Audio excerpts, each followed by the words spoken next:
tó mo kí yín o ìyá mi bàbá mi níbikíbi tẹ́ bá ti láǹfààní àti máa gbọ́ mi wípé etí tẹ́ fi ń gbọ́ wa kò ní di o bákan náà ojú tẹ́ fi ń rí wa náà kò sì tún ní fọ́ àwa láwọn máa wá ẹ̀yin náà láwọn máa rí o ó ti ṣẹlẹ̀ lọ́wọ́lọ́wọ́ báyìí ǹjẹ́ ẹ ti gbọ́ wípé bàbá Adébóyè ìyẹn olórí Redeemed Christian Church of God ìyẹn Pastor E.A. Adébóyè ó ti sọ̀rọ̀ ó sọ pé òun tọrọ àforíjì nítorí òun tọrọ àforíjì fún ọ̀rọ̀ kan tóun sọ nígbà kan ṣé ẹ mọ̀ pé bàbá sọ àwọn ọ̀rọ̀ kan gbà kan tí ó sọ wípé ẹni tí ò bá san ìdámẹ́wàá wọn ní kò ní wọ ọ̀run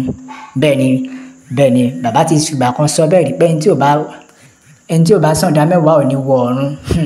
ẹ̀jọ̀ ṣé bàbá ló pín promo ọ̀run ni ṣùgbọ́n lọ́wọ́lọ́wọ́ bàbá ti jáde ó ní mo tọrọ àforíjì o nítorí fún ọ̀rọ̀ tí mo sọ wípé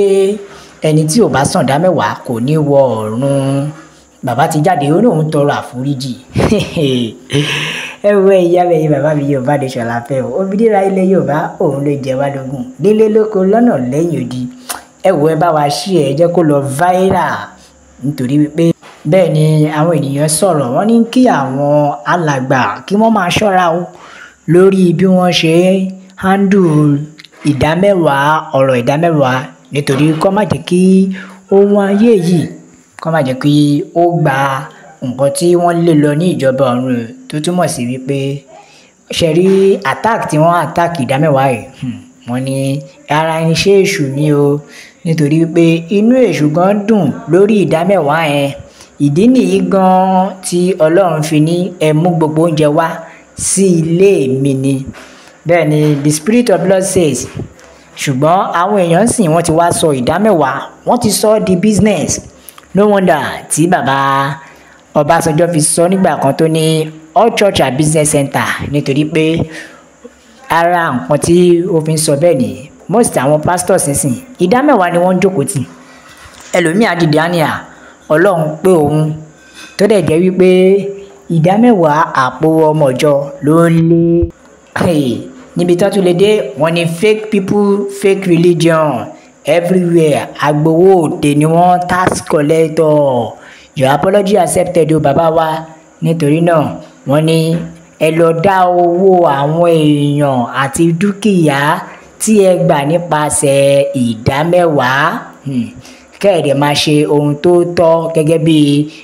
Nicodemus ṣe ṣe nínú Bíbélì àti àwọn kankan míì tó jẹ́ pé ó ní ìtẹ́wọ́gbà wọ́n ní kí bàbá dá owó àwọn tí wọ́n ti fi gba ìdámẹ́wàá lórí wọn àti dúkìá wọn wọ́n ní kí bàbá dá padà ní o débi pé bíbẹ́ ẹ̀kọ́ wọ́n ní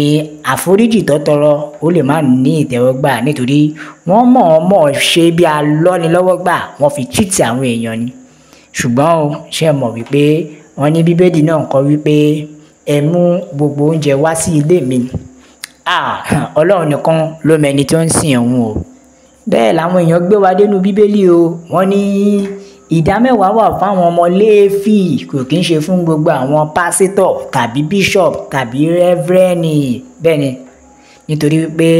a ti ń gbọ́ ọ̀rọ̀ ìdámẹ́wàá yìí ní gbogbo ìjọ tó dẹ̀ jẹ́ wípé ó ti ń di yánpọnyánrin tó jẹ́ pé níbo ni pásítọ̀ obìnrin á ti máa béèrè pé ṣé o ti san ìdámẹ́wàá rẹ ó ti wá sọ ọ́ di business tó o bá lọ ṣọ́ọ̀ṣì gan alára gan tí o bá kí ń dá ìdámẹ́wàá o ò tí ì lẹ́nu nínú church bẹ́ẹ̀ ni o ò tí ì lẹ́nu nínú church wọ́n ti wá sọ kínní wọ́n ti sọ di business center débi wípé wọn ò tiẹ̀ wá ń pọ̀ bẹ́ẹ̀ ni ẹlòmíràn ló jáde ó ní mo ti sọ fún yín tẹ́lẹ̀ wípé fake pastor ni máa yìí bí òun dẹ̀ ti ń sọ fáwọn èèyàn pé fake pastor ni àti ọ̀daràn you go soon tell all the truth wọn náà sì máa sọ òótọ́ nítorí you feel like dying soon pé bóyá bàbá ń rò bóyá àwọn máa kú kíákíá ni bàbá ṣe bọ́ta tó ṣe ń sọ̀rọ̀ ẹ dákun ìwọ tó ń pèèyàn kan ní fake èèyàn mélòó ló ti jáde ló ti wá jẹ́wọ́ ẹ̀ṣẹ̀ àbí how many times have you confessed stupid things ìwọ tó ń sọ̀rọ̀ mélòó ni ìwọ ti jáde tó o ti wá jẹ́wọ́ ẹ̀ṣẹ̀ tí ìwọ gan ṣe ẹ wo ìyá mi bàbá mi pásítọ̀ yìí Adébóyè ti sọ̀rọ̀ ó ní kò ń ṣe pé òun sọ wípé gbogbo àwọn tí ò dáadáa mẹ́wàá ò ní wọ ìjọba ọ̀run pé iná ni wọ́n máa wọ̀. Ó ní pé òun tọrọ àforíjì nítorí pé òun ò mọ̀. Bàbá sọ eléyìí di mímọ̀ nígbà tí wọ́n hold conference kan, ìyẹn nígbà tí wọ́n hold ongoing annual National Youth Convention ìyẹn at Redeemed City. Adébóyè sọ̀rọ̀ ó ní mo sì máa bá gbogbo ènìyàn sọ̀rọ̀ nígbà tí Ọlọ́run bá ti fún mi láàyè. Màá dẹ̀ tọrọ àforíjì fún àṣìṣe tí mo sọ wípé tí o bá san ìdámẹ́wàá o ò ní rí ìjọba ọ̀run wọ̀. Ó ní irọ́ ló wà ń díẹ̀. Ó ní that is not in Bible. Ó ní ìyẹn ò sí nínú Bíbélì. Pé nǹkan tó wà nínú Bible ni pé kí a bá ara wa ní ìrẹ́pọ̀ àti àlàáfíà. Ó ní bára ilé rẹ làjà nínú àlàáfíà, without which no man shall see God. Bíbélì sì sọ ó ní ẹ máa lépa àlàáfíà, kò sọ wípé ìwọ tó o bá san ìdámẹ́wàá o ò ní wọ ìjọba ọ̀run.